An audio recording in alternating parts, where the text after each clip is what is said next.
பஞ்சபூத தலங்களில் அக்னி தலமாகவும் நினைத்தாலே முக்தி அளிக்கும் திருத்தலமாகவும் போற்றப்படும் திருவண்ணாமலை அண்ணாமலையார் கோவிலில் ஆண்டுதோறும் நடைபெறும் கார்த்திகை தீப திருவிழா உலக பிரசித்தி பெற்றதாகும்.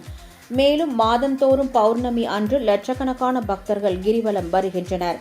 இந்நிலையில் அண்ணாமலையார் கோவில் உட்பிரகாரம் மற்றும் கிரிவல பாதையில் உள்ள அஷ்டலிங்கங்களில் கோவில் நிர்வாகம் சார்பில் வைக்கப்பட்டுள்ள உண்டியல்களில் பக்தர்கள் காணிக்கை செலுத்தி வருகின்றனர்.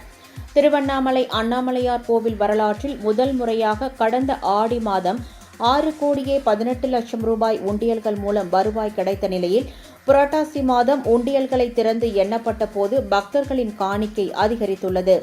அதன்படி 6,08,59,822 ரூபாயும் 135 கிராம் தங்கம் 1 கிலோ 75 கிராம் வெள்ளி ஆகியவை காணிக்கையாக கிடைக்கப்பெற்றுள்ளதாக கோவில் நிர்வாகம் தெரிவித்துள்ளது.